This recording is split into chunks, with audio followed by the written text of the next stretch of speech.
seorang putra akan lahir bagi kita dan akan dinamai Allah Perkasa. Dalam Dia segala bangsa akan diberkati. Dalam nama Bapa dan Putra dan Roh Kudus. Amin. Semoga rahmat Tuhan kita Yesus Kristus, cinta kasih Allah dan persekutuan Roh Kudus bersamamu dan bersama rohmu. Para suster, frater, ibu bapak, saudari-saudara, anak-anak yang dikasihi Kristus, kita akan mendengarkan kisah keluarga Zakaria, Ibu Elizabeth, anak Yohanes Pemandi, yang anomali. Peristiwa keluarga ini di luar pengertian manusia dan juga di luar tradisi. Kita diajak untuk belajar banyak hal yang misteri. Di dalamnya kita hanya bisa tutup mulut dan percaya kepada Allah. Saudara-saudari, marilah kita mengakui dosa-dosa kita supaya kita layak merayakan misteri suci ini.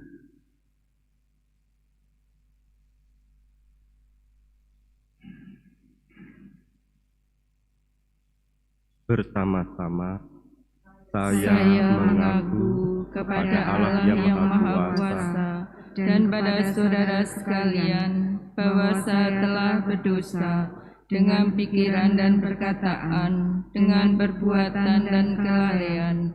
Saya berdosa, saya sungguh berdosa. Oleh sebab itu saya mohon kepada Santa Perawan Maria, kepada para malaikat dan orang kudus, dan pada saudara sekalian, supaya mendoakan saya pada Allah Tuhan kita. Semoga Allah yang Maha Kuasa mengasihani kita, mengampuni dosa kita, dan mengantar kita ke hidup yang kekal. Amin. Tuhan kasihanilah kami. Tuhan kasihanilah kami. Kristus kasihanilah kami. Kristus kasihanilah kami. Tuhan kasihanilah kami. Tuhan kasihanilah kami. Marilah kita berdoa.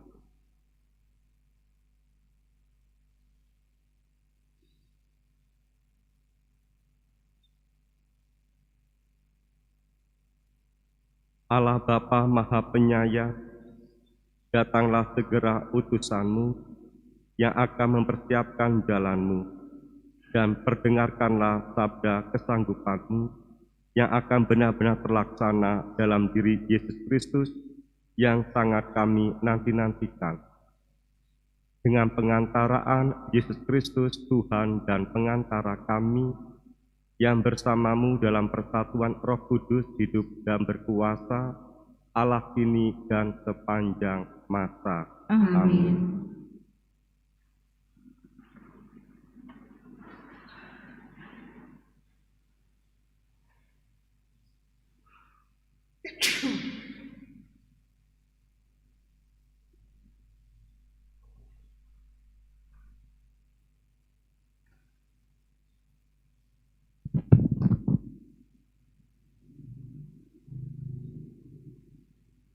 Bacaan dari Nubuat Maleaki. Beginilah firman Tuhan semesta alam. Lihat, aku menyuruh utusanku, supaya ia menyiapkan jalan di hadapanku. Dengan mendadak, Tuhan yang kamu cari itu akan masuk ke bait-Nya.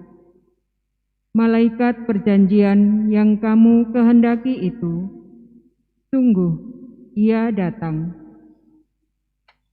Siapakah yang dapat tahan akan hari kedatangannya? Siapakah yang dapat tetap berdiri apabila ia menampakkan diri? sebab ia laksana api tukang pemurni logam, dan seperti sabun tukang penatu. Ia akan duduk seperti orang yang memurnikan perak, dan ia akan mentahirkan orang Lewi, mencucikan mereka seperti emas dan seperti perak, supaya mereka menjadi orang-orang yang mempersembahkan kurban yang benar kepada Tuhan. Maka persembahan Yehuda dan Yerusalem akan berkenan di hati Tuhan, seperti pada hari-hari dahulu kala, dan seperti di tahun yang sudah-sudah.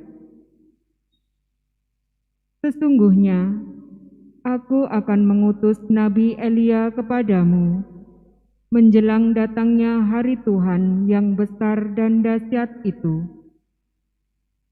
Maka ia akan membuat hati para bapa berbalik kepada anak-anaknya, dan hati anak-anak kepada bapanya, supaya jangan Aku datang memukul bumi sehingga musnah.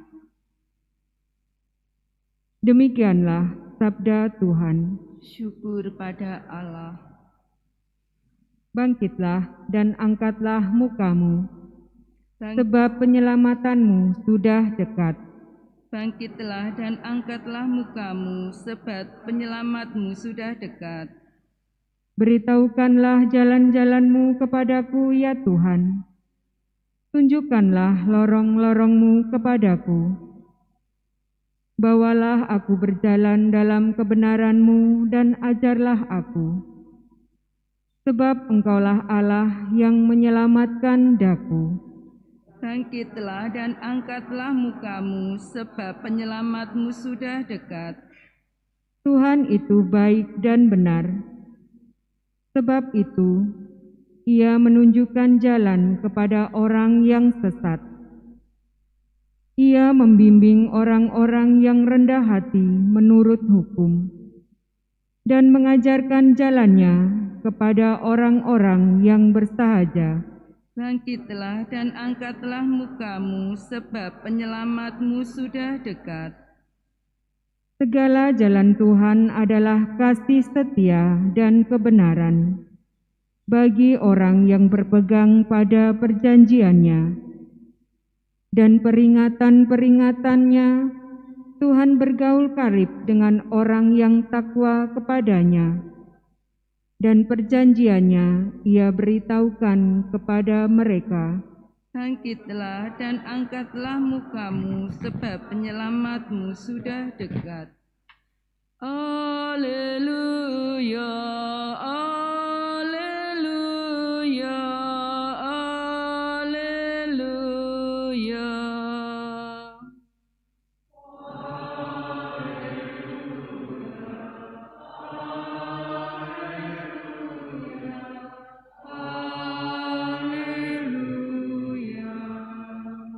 Oh Tuhan Raja segala bangsa dan batu penjuru gereja, datanglah dan selamatkanlah umat-Mu. Alleluia, alleluia, alleluia.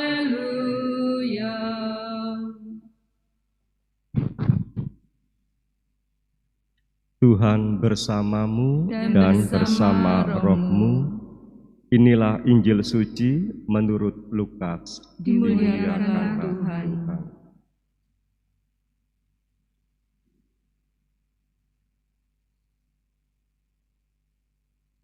Genaplah bulannya bagi Elisabet untuk bersalin, dan ia melahirkan seorang anak laki-laki. Ketika para tetangga serta sanak saudaranya mendengar bahwa Tuhan telah menunjukkan rahmat-Nya yang begitu besar kepada Elisabet, bersukacitalah mereka bersama-sama dengan dia. Maka datanglah mereka pada hari yang ke-8 untuk menyunatkan anak itu. Dan mereka hendak menamai dia Sakaria menurut nama bapaknya, tetapi Elisabet ibunya berkata, "Jangan, ia harus dinamai Yohanes." Kata mereka kepadanya, "Tidak ada di antara sanak saudaramu yang bernama demikian." Lalu mereka memberi isyarat kepada bapaknya untuk bertanya nama apa yang hendak diberikannya kepada anak itu. Sakaria meminta batu tulis lalu menuliskan kata-kata ini. Namanya adalah Yohanes, dan mereka pun heran semuanya. Seketika itu juga terbukalah mulut Sakaria dan terlepaslah ikatan lidahnya. Lalu ia berkata-kata dan memuji Allah. Maka ketakutanlah semua orang yang tinggal di sekitarnya, dan segala peristiwa itu menjadi buah tutur di seluruh pegunungan Yudea. Semua orang yang mendengarnya merenungkannya dan berkata, "Menjadi apakah anak ini nanti, sebab tangan Tuhan menyertai dia."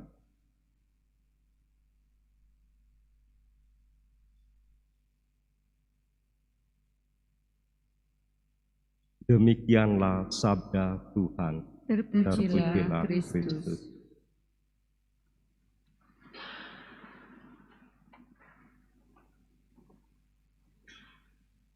Para suster, frater, ibu bapak, saudari-saudara, anak-anak yang dikasihi Kristus, mari bersama-sama kita percaya dan menyerahkan kepada kuasa Allah apa yang kita miliki, apa yang kita jalani. Gereja ketika melihat realitas lalu memakai kata misteri, tidak semuanya jelas. Meskipun gereja menjalani dan mendekati dengan pendekatan akal budi, akal sehat, rasio, tetap ada celah yang namanya misteri, tidak semuanya jelas. Allah menjadi manusia, kita bisa menjawabnya dengan peristiwa inkarnasi. Tetap ada celah namanya misteri, tidak semuanya jelas. Karena memang tidak semuanya jelas. Misteri dari kata Yunani misterion artinya tutup mulut. Lalu dianalogikan, dibandingkan sebuah mata uang atau batu dilempar ke dalam kolam. Batu itu masuk ke dalam kolam dan tidak kelihatan oleh mata kita. Namun yang muncul dari batu yang dilemparkan adalah riak-riak air. Riak-riak air ini yang kita lihat. Fenomennya kita lihat, tapi batu itu sendiri ada di dalam kolam tidak mampu kita lihat. Bayangkan antara batu dan riak air, begitu jauhnya makhluk itu. Maka jangan bertengkar. Ya, kita bertengkarkan saja kita nggak tahu, banyak yang kelihatan. Maknanya apa, kita belum tahu. Maka itu ada orang berpikiran secara iman, percaya, melakukan, belum tentu dia mengerti. Mengertinya nanti ketika Allah memberikan waktu, ketika Allah membuka pengertian.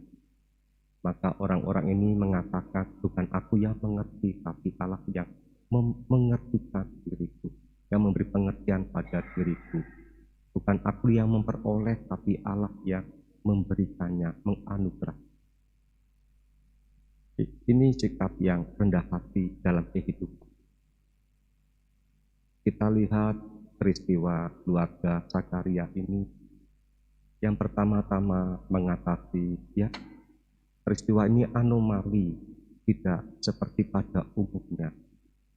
Akal budi tidak bisa menyerahnya. Elisabet mengandung di masa tua. Ketika mengandung, Sakaria kurang percaya, maka lidahnya terikat sehingga dia bisu. Ketika dia percaya, lidahnya terbuka, ikatan mengatasi peristiwa akal budi. Kita mulai paham ketika kita mulai dewasa. Ketika kita TK sampai sarjana, intelektual kita dilatih terus sampai tajam dengan analisa ya, pikiran-pikiran yang kritis, dengan panca indera yang diberdaya gunakan, melihat, mendengar, mengamati, sehingga intelektual kita sungguh-sungguh berkembang dengan pesatnya sampai di luar kepala. 1 tambah 1 sama dengan 2. Kita pegang teguh. Ketika kita dewasa, bermain di pasar, bermain di masyarakat, ketemu aneka pikiran, budaya, cara hidup. 1 tambah 1 ternyata bisa 3, bisa 10. Kita kagum, oh ya, namanya kecerdasan intuisi, namanya kecerdasan sosial. Oh, 1 tambah 1 3, tidak melulu 2, bisa 10. Aku koyok gini kok bisa sukses. Dulu aku di sekolah bodoh banget, gak ngerti apa-apa, tapi aku saya ikut sukses, dipercaya orang jadi pemimpin. Kok iso? 1 tambah 1 10. Banyak orang yang heran waktu sekolah yang diutamakan intelektualnya, ya rasanya kita apa kayak ini, belajar matematika sulit, fisika sulit, biologi malas menghafal. Ketika dewasa, waduh, dia bisa mengerjakan ini, mengerjakan itu, dipercaya orang. Ketika tua, tiba-tiba dia sakit-sakit, ke dokter nggak sembuh, kemana-mana nggak sembuh, ternyata 1 tambah 1 sama dengan 0. Tapi dia tetap percaya kepada aku. Ini kecerdasan kita. Ibu bapak, jika kita sedang titik 0, titik nadir, kita sedang tumbuh dalam kecerdasan kita, masih percaya kepada Allah, ya. Masih percaya kuasa Allah, ya. Seperti halnya Ibu Elizabeth, di masa tua dia menghidup, dia kaget, ya. Ketika dia sudah melepaskan semuanya, lupa semuanya, hanya Allah, dia mengadu. Ketika yang dipegang, yang dipercayai sudah lumer, hancur, hanya Allah. Hal itu datang. Kita jadi heran, ketika kita mengejar, dia berlari meninggalkan kita, yang disebut cita-cita itu. Ketika kita duduk kelelahan, sudah lupa sama sekali, dia datang mendekati kita. Itu keinginan. Aneh keinginan ini. Karena itu Ibu Bapak, banyak hal yang tidak dimengerti, yang disebut misteri. Ibu Elizabeth, Zakaria mengalami itu. Dan lagi peristiwa ini peristiwa anomali di luar tradisi, namanya Yohanes bukan Zakaria. Tradisi kan mewarisi, menggenggam, mengedukasi, mengikat. Di luar itu semua. Kita kan kuat dengan tradisi. Kalau enggak ditaati, kita bisa kena tulah, kita bisa mati kiamat, kita bisa sakit, dan kita bisa yang buruk-buruk tradisi. Nanti kita takut dengan tradisi. Meskipun tidak rasional, tapi tradisi menjadi horizon nilai yang mengikat kita. Kalau enggak dilaksanakan, mati ya. Sampai-sampai orang sudah tidak rasional lagi dengan tradisi. Kan banyak tempat kita seperti itu. Bukan kita meremehkan tradisi, ya. Tapi kita diajak bahwa ada sesuatu yang anomali, mengatasi yang kita pegang. Tapi mengatasi rasional. Yang kedua, mengatasi yang dipercayai. Beda rasional sama percaya, ya, yang dipercaya.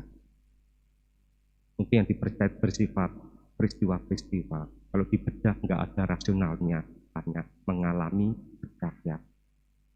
Ini semua mengatasi kehidupan kita. Maka mari kita mencontoh peristiwa keluarga Zakaria itu. Bukan kita akhirnya tidak rasional, tidak tradisi, bukan itu.